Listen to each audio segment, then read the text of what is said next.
Hello and welcome to the Research at Citi podcast. I'm your host, Lucy Baldwin, Head of Research at Citi.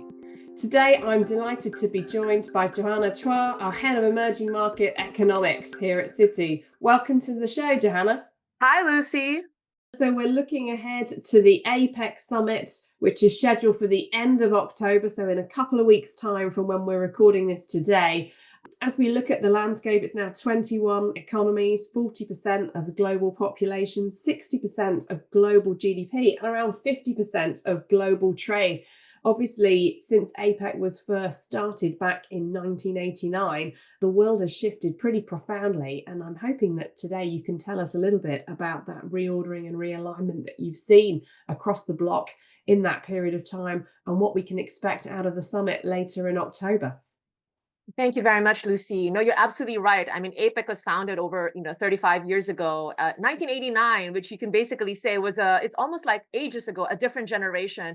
It was what you call the unipolar moment, where obviously there was this huge shift towards Western liberalization, and it's quite remarkable. You look at the 21 member countries. Not only do you have like the core kind of ASEAN nations and the major economies in Asia like China, Japan, Korea, but you have US there, you have Russia. Even China Taipei is a member. You couldn't recreate that organization if you tried to do it today, given the state of geopolitics that we are in. So obviously things have shifted a lot. And as you mentioned, we've got the APEC meeting coming. And notwithstanding, a little bit of a crisis to the extent that it was founded on this idea of increased economic and investment integration. And what's happened is you have two core members of APEC, US and China, at loggerheads really in a major strategic rivalry. And it's created a lot of tensions. I mean, we're already seeing it now. But obviously, this APEC summit still remains a useful venue for dialogue. There's not that many occasions to have an opportunity for US President Trump and Chinese President Xi to meet together face to face to sort of help address some of the tensions. And we remember under Biden administration, especially the 2023 summit in San Francisco, where we had that pivotal meeting that helped re-engage military to military engagement.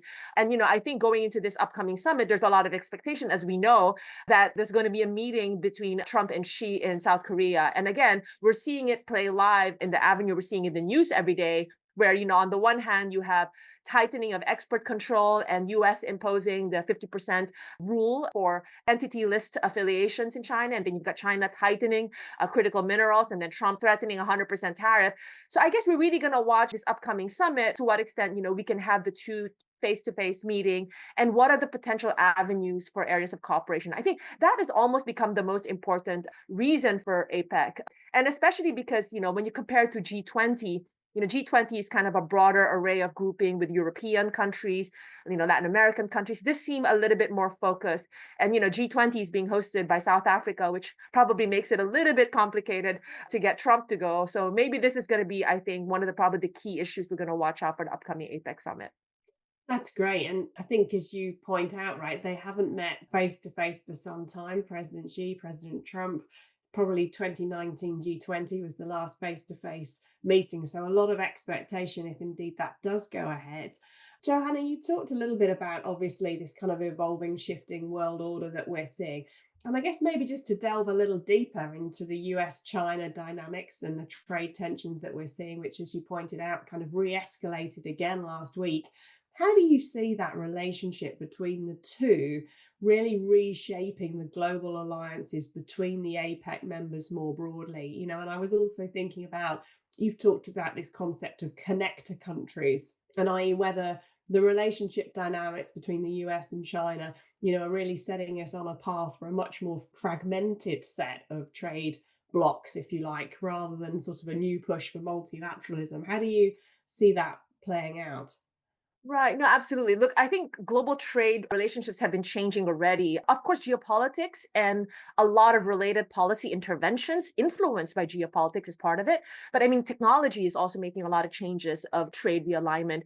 And I think what we're seeing right now is what people are very focused on is, to the extent that US and China are disengaging with each other for national security reasons and policy interventions. But having said that, China is still the world's largest global manufacturing powerhouse. US is still the largest consumer market. So even though they try to de-risk each other because of geopolitical reasons, economic forces still want some level of re-engagement. And the way you get around that is you try to use other intermediaries, as I said, connector countries that can facilitate this kind of trade flow so that at least global trade is not so disrupted. I mean, it may obviously be not as efficient as we would have liked because you're kind of creating another wedge, ironically making supply chains longer, but at least you're trying to make them a little bit more geopolitically resilient by kind of reducing some of the frictions, the bilateral frictions, by moving to third countries. And what we find, because of this whole subset of 21 member APEC countries,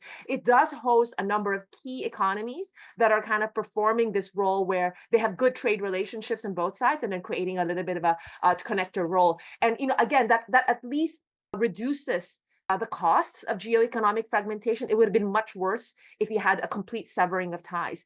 And so in this piece, we kind of look at who are the countries that are performing these connector countries. And in one way you could try to measure that is not just looking at which country is trading a lot more with China and which country is trading a lot more with the US, but looking at the directionality of the flows. So you would make an argument, countries that are suddenly seeing a rising share of imports from China, just as they're making significant inroads of export share gains in the US, are kind of countries that are performing these connector roles. What we say in this piece is that Vietnam, Thailand, which are APEC member countries, Mexico, another APEC member country, seems to be kind of satisfying this role. I mean, there's other countries like Cambodia, but they're not part of APEC. So that's one of the metric that we look at. There are a few countries that seem to also be gaining a lot of US market share, but it's not really seeing a huge surge of Chinese import market share. And one of that is India, which again is not an APEC member country, but is an important country performing kind of an alternative role. And then, we also talk a little bit about Korea and Taiwan, which again, similar to India, is also making a lot of US market share gains, but not really seeing a lot of import market share for China. So it's not really a connector economy role. It's really probably more related to the technology and AI. And in fact, in cases of technology, which is very, very sensitive, especially high tech, it's really kind of hard to connect these two large economies because obviously we have this whole regime of export control. So that's, I think, one way we look at it. We look at these shifting trade patterns. The other way we also look at it is, we don't want to just look at countries playing connector, but it's just really a transshipment or trade rerouting with not a lot of value addition. So the other way you try to look at the function of connector role is to look at FDI flows as a key channel, because, obviously FDI flows can capture production location shifts and value addition shifts. And FDI is a very important channel for technology transfers and productivity growth in emerging market. And here, again, we look at FDI flows and to what extent we are also seeing some shifts. And what we are seeing is a China increasing originator of FDI flows that have skewed a lot more to ASEAN in recent years.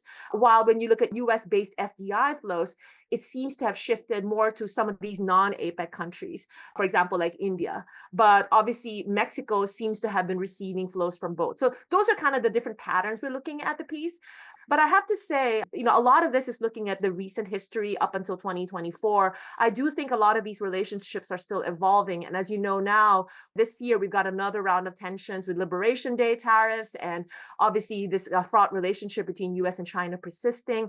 So for example, in the case of Mexico, I think it's going to be more challenging role for Mexico to be a recipient of, FDI flows from China, because I think there is really a lot more push from the US to provide a bit of a tariff wall around North America's supply chain, which means Mexico, given it's trading a lot more with US than China, is probably going to have to choose US a lot more. So that will be difficult. And then Thailand, Vietnam is still playing this connector role, but we have to also be wary of this transshipment tariff that's being threatened.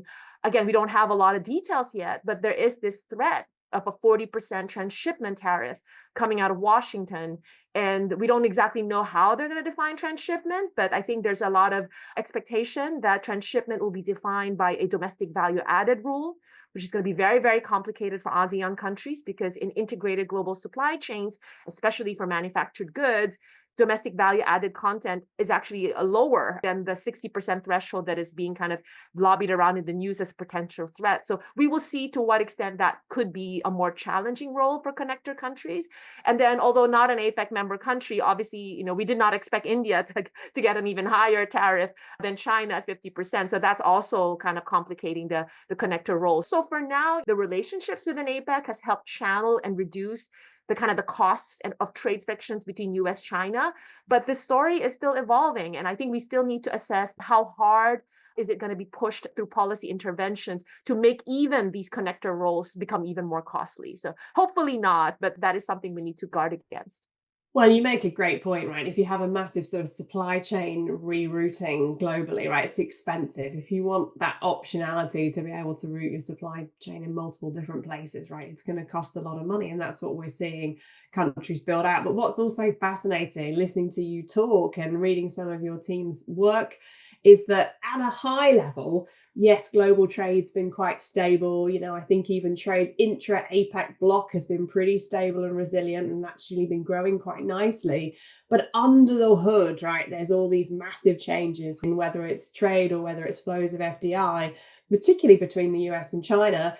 It's really big shifts over, many years now, big percentage changes. I think FDI into China is down 90%, over the course of a few years, right? These are big shifts under the hood, which is what's so fascinating.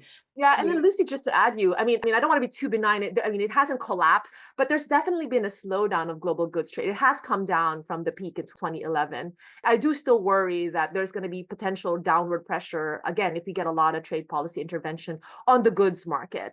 But I guess where there's a little bit more life and, still, we will see to what extent this will persist. But at least when you look at cross-border trade of services, especially digitally delivered services, I think that continues to remain alive and well. But obviously, we need to see in this new age of AI and strategic rivalry of AI, to what extent can these policy interventions migrate a lot more to services trade.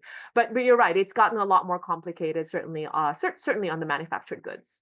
Well, and as you say, yeah, that offset, as you say, declining manufactured goods under the hood, but massive growth in services globally. Let's dig into that, because obviously that is the big prize that everybody's really competing for. We talk a lot about goods because of tariffs and the trade war, but to your point, digitally delivered services is the hottest game in town. And it looks like the United States is currently winning that battle. But how do you see that playing out? Because again, one might imagine that China has a whole set of structural advantages in terms of being able to become a real leader in this category too. I think when we look at the trade of services, a lot of that has really been facilitated by the fact that technology has improved a lot. And it's really facilitated cross-border trade. When you look at, in the 90s, you had the rise of voice over internet protocol and the ability to kind of communicate through, firms, intra-firm, through many borders, through a lot of software services, et cetera. It really helped facilitate a lot of offshoring and outsourcing of what you call kind of modern services. And obviously, one APEC member, for example, Philippines, saw a lot of back office kind of rise. And we see that, beyond Philippines, other kind of economies as well.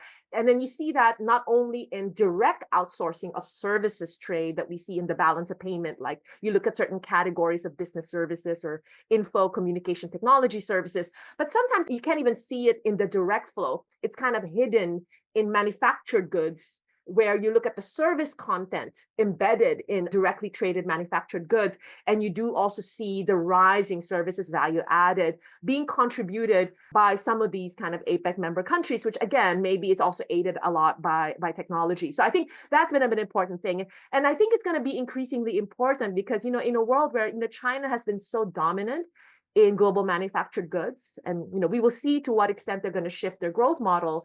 But it's been a real challenge for a lot of competing manufactured exporters, especially in an avenue over the last couple of years when China's domestic demand was so weak.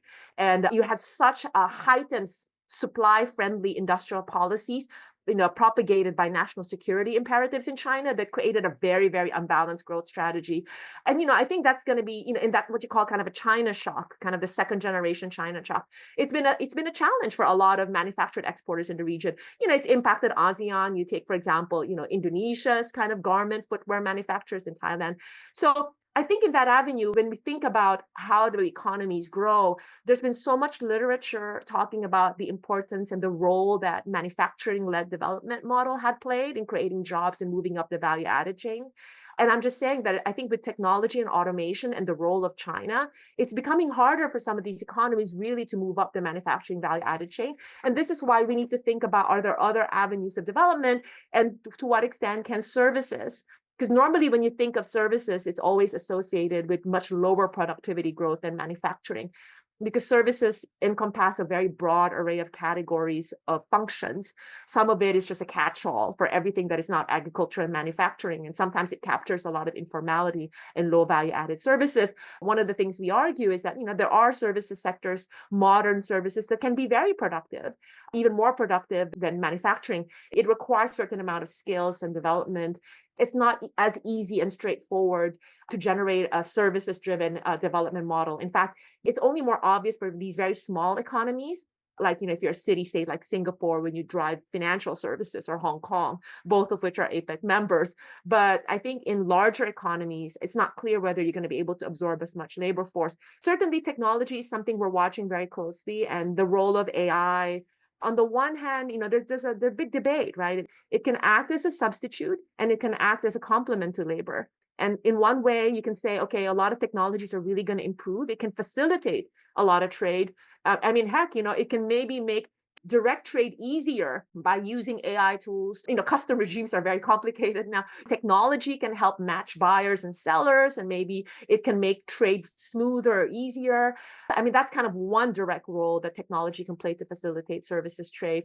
But on the other hand, obviously there's also a lot of debate and question to what extent some of this rapid improvements in services in AI, which basically translates to knowledge, can also substitute. Could it make workers more productive? But it could also act as a potential drag to job creation, and especially for services sector. So I think this thing is still being debated because we're still in the early phase of technology diffusion. But I imagine, for certain APEC member countries, as I said, I mentioned, for example, Philippines, if a lot of your cross-border services are basically call centers, will that be displaced by AI? And how is that going to impact a lot of other APEC member countries? Don't want to get into this. Obviously, US is the leader. And obviously, a lot of these kind of high value added services, especially software, IP services, obviously US is the technology kind of superpower. But right now, there is a huge rivalry going on now between US and China. China also coming up with its own kind of AI technology stack. And, again, maybe not the most cutting edge, but they're going to try to really push for the diffusion and application. And maybe you don't need cutting edge for everything. And those two are going to, obviously going to go after it. They're going to compete among, globally, and certainly within the APEC member space, who is going to be, part of their technology stack, and to what extent countries may try to choose both technology stacks. But again, with such a rivalry between the two, you do worry that, the ability to cooperate, the ability to create synergies between two technology behemoths may become more challenging. And there may be inefficiencies by creating two separate ecosystems that could be, less interoperable than what you would expect. And that's going to be a complicated factor for a lot of multinational companies that are engaging in both avenues of the tech stack. Well, it's a great point, and China looks like it's strategically done some very smart things in terms of what it's done, whether it's with mobile technology, whether it's with EVs, right? And maybe we could talk a little bit, perhaps, about how you feel US has obviously lost its cost advantages or its relative dominance in areas like clean tech to China. And maybe that in and of itself is going to give us some clues as to how China may play this AI race and how that might work in terms of the quest to kind of get supremacy within digital services. But again, listening to you talk about FDI flows, right, as an extension to things like Belt and Road, China's done an interesting job of being able to essentially get its technology, whether it's through EVs or mobile phones that may not be initially super cutting edge, but are unbelievably cost competitive at least, and they can scale very quickly into a lot of these particularly emerging market economies that wouldn't otherwise be able to afford EVs or smartphones from the West, right? And that combined with, as you say, potentially a different tech stack over time, Is that going to give it some kind of strategic power with a lot of countries that are rapidly growing, at least from a population perspective, versus the West? I mean, it's kind of an interesting thing to debate, isn't it? But maybe the kind of clean tech example can give us some clues as to how this might play out more broadly. Right. I think for clean tech, though, I think, again, China basically controlled the whole vertical supply chain from the upstream, whether it's the mining of the critical metals and the processing all the way to the battery and then EV. So they kind of control the whole vertical. And I guess to some extent, given their dominance in a lot of it, especially in renewables, I think it's going to be hard to kind of unseat them given their competitiveness. And with the US policy now pivoting a lot more towards fossil fuel, and changing a lot of the incentives and rolling back a lot of the incentives from the Inflation Reduction Act, you would say that I think China pretty much controls this space. And again, I think the fact that technology is improving and making it cheaper, it is allowing more affordability and availability of that technology across the global South, and obviously even other APEC member countries. For some economies, they're worried. I mean, obviously we have to watch, for example, in the auto sector, the fact that EV is so disruptive. You've got a number of APEC member economies that have considerable auto sectors like Korea, Japan, Thailand. There will be some sensitivities around this from a trade friction perspective. Now, having said that, I'm looking at China's very, very unbalanced growth strategy, and part of it is being reflected in its dominant in clean tech, and it, to some extent, is also being reflected by the lagged impact of its subsidies and industrial policies. And then obviously the risk is that's creating a lot of trade frictions. I mean, for countries that have competing industries. For most countries, they're happy with getting cheap goods because they're not competing goods, but for others, it's obviously more sensitive. I think one encouraging news we're seeing in China is that the last 5-year plan, in 2020, it was really all about supply, new productive forces, just kind of pressing the pedal on more supply and more supply. And a lot of that was because of national security imperatives. And I think I'm just, aside from APEC, we're kind of are also going to be looking very closely to what extent is Chinese policies going to shift a little bit more to a more balanced strategic policies on the supply side. And this is also reflecting in EV to the extent that they've pushed so much the incentives on supply. You've created a lot of excess capacity. You've impacted profitability. And then you also created potential trade tensions. So I think there are now signs with their anti-involution kind of policies earlier, a couple of months ago, also trying to provide a little bit more demand support and consumption, that maybe they'll rebalance a little bit, which could, again, if we want global trade relationships to last longer and to be more stable over time, you need these kind of occasional recalibrations. And we hope that there will be occasional recalibrations. And again, related to that, we also did see China announce these export licensing regime for their EVs to curtail significant kind of dumping and price cuts. But I think that is one way that we're seeing this. But that's on clean tech. So clean tech, obviously China's dominant, and we will see how the world will have to absorb or accept that, and to what extent that will be a stable trade relationship. But AI is a different animal, because I think that the rivalry between US and China is not really clear who's going to win. Obviously, US has dominance over compute, and they control the cutting edge. But like I said, there are many, many ways. AI is a general purpose technology that could have applied in so many ways. And you don't really need all the cutting edge. And I think where China is trying to approach it is, first of all, you need the intelligence, and then you need energy to kind of fuel that. And China has no shortage of electrification and energy sources. They've built the whole infrastructure stack.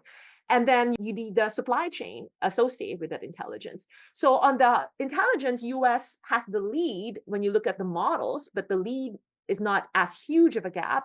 And US is kind of focusing on the closed models, and China is focused on the open source models, which is commoditizing the intelligence and looking at the other avenues. So in a way, there are two secular technology races happening. And like I said, on clean tech, China has kind of dominated. On AI, it's really an open question. And of course, there's going to be a lot of national security kind of tensions around that, because you're dealing with data. And one of the things that we need to watch in this race between the two is, to what extent is it also going to balkanize how countries are going to opt for their AI tech infrastructure, because maybe there'll be an issue of, do they trust the surveillance and the data privacy issues? Which side are you going to trust? Again, that's something that we need to watch. But for now, I think Southeast Asia is probably in the front line of a lot of that competition for influence. And you're seeing that for some economies, they don't have the same national securitization of everything against China. They seem more open to absorbing a lot of the Chinese technology stack and will keep themselves open on both sides. But yeah, so I think AI race is still open. And the front line of that race is within a lot of these APEC member countries. Clean tech is probably a little bit more obviously on the China space. And what we don't want is we don't want the strategic rivalry between US and China to disrupt everybody. And so because of this AI race, you have now this competing escalation. I mean, AI race needs semiconductor and the whole high-end supply chain, which US is exercising its choke point through export controls. But then you still need critical minerals and magnets where China's choke points. And obviously you don't want that to get too off the guardrails, and then obviously has impacts on everyone. So we're going back full circle, back to APEC, where we hope this dialogue between Xi and Trump happens, and that some of these tensions and escalation can actually simmer down and create some avenue for cooperation. Johanna, thank you. So plenty to watch out for over the course of the next couple of weeks as we go into the summit and see, as you say, what discussions might occur and the impacts that's going to have in terms of the shaping up of how US-China relations are going to evolve, but also the race for AI and broader tech dominance. Johanna, thank you so much for joining us. It's been a great conversation. Thanks, Lucy. This episode of Research at Citi was recorded on Tuesday, October 14th, 2025. I'm your host, Lucy Baldwin. Please do join us next time as we discuss IBM quantum computing with our US DOR, Rob Rowe. This podcast contains thematic content and is not intended to be investment research, nor does it constitute financial, economic, legal, tax, or accounting advice. This podcast is provided for information purposes only and does not constitute an offer or solicitation to purchase or sell any financial instruments. The contents of this podcast are not based on your individual circumstances and should not be relied upon as an assessment of suitability for you of a particular product, security, or transaction. The information in this podcast is based on generally available information, and although obtained from sources believed by Citi to be reliable, its accuracy and completeness are not guaranteed. Past performance is not a guarantee or indication of future results. This podcast may not be copied or distributed, in whole or in part, without the express written consent of Citi. Copyrights 2025 Citigroup Global Markets, Inc. Member SIPC. All rights reserved. Citi and Arc Design are trademarks and service marks of Citigroup Inc. or its affiliates and are used and registered throughout the world.